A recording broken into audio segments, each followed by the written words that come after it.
everyone. I just wanted to take a few minutes and tell you about this new painting that I did yesterday. This was a plein air painting that I did at White Bear Lake, Minnesota. And I haven't painted on plein air, on location, in a long time, probably 4 or 5 years ago. And that was with a class of students, so I couldn't really pay attention to what I was doing, but I was trying to model some painting for them. So this represents kind of a return to plein air painting for me, and I haven't had the time to do it in the last several years because I've been teaching. The last time I really painted seriously outdoors was probably with my friend and fellow artist Glenn Benson, who is kind of an expert on the waterways of central Missouri and also the Buffalo River in Arkansas, where we have floated and painted together sometimes. And so this time I've decided to get back into plein air painting with both feet, jumping in really quickly. There is a plein air competition in a week or so over at the White Bear Lake Center for the Arts. And so I decided to jump into that. But the only way to become better at it is just to keep doing it. And I love it. So yesterday was a great experience. It was a wonderful day for painting. The weather was perfect. I had very few insects. I found a spot where I could kind of paint by myself, and nobody, I don't think, really knew I was down there. So it was nice for me because being sort of on the introverted side, I get a little anxious having people watch me work. It's not something that feels natural to me. So it's something I'll have to get over if I want to paint outdoors around the community, which is something I really do want to do. So I found a spot down here behind a bridge in a location that, like I said, was very private and was looking out on a part of the lake that might be sort of neglected. It's a sort of a backwater, but I just loved how frowsy and natural it was. Of course, on the other side, there's this beautiful little kind of harbor with sailboats and things like that. And I'm sure that's a popular subject, but I loved these reeds that were growing here. And also this fallen trees, the driftwood and things like that among all the water lilies. So it was a really beautiful kind of secluded spot and just very wild and natural looking. And that's why I chose it.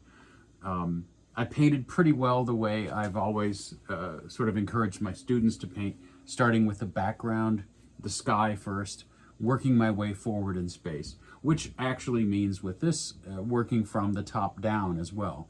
So working from the background to the foreground took me closer and closer down to the bottom of the painting. And then it was a real challenge trying to get these tufts of reeds without overdoing them, like over articulating the details. And so that was an interesting problem. But I just loved the look of all of that out there. So it was challenging in a few ways. One thing was that this was in the middle of the day. And of course, plein air painters do work in the middle of the day often, but that golden hour is very cherished when the sun is at a lower angle, the light is warmer, and you also get stronger shadows. And with this kind of light, the light is all over and even. And so you don't get a very strong sense of light and shadow, except in a few areas. Also, sunlight in the middle of the day is a white, cool light. It's not a warm light. So everything here is in this very cold light, actually. Brilliant, bright sunlight. And having the sun directly overhead makes it sometimes a little bit challenging to find your subject, to find the form and the light that you want. But I thought this was a tremendous place to paint. At one time, what happened was the sun moved around and suddenly I was getting full sunlight on my painting. And I couldn't see it. The sunlight was so strong, I couldn't see the painting. So I had to take it down off the easel and hold it in my hand, move over into the shade to paint. And so at that point in the video, I lost my time lapse because I just had to move the painting out of the camera range. But I was able to finish with these fallen trees, which were the last things that I painted, being the closest things to us in space, right? So they're overlapping all of the work that I did in the background. I'm satisfied with it. It was a great day and a great experience all around. It was really encouraging.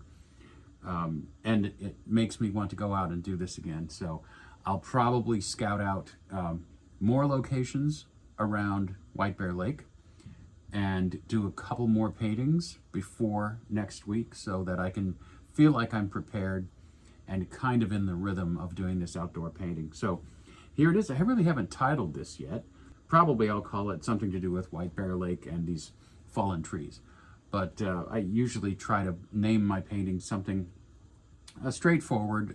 I like the artwork to carry the weight of the poetry and the expression, and let the title just be very workmanlike and straightforward. So thanks for joining me today. I hope you enjoy looking at this painting. I'll have it online like everything else. It will be on my online portfolio, which you can find timothyjonesfineart.com. In addition, like and subscribe, please, to the channel. You can join the channel or support me through Ko-fi and Patreon, and you'll be able to see then some behind-the-scenes videos and some additional material that you don't see on my normal YouTube channel.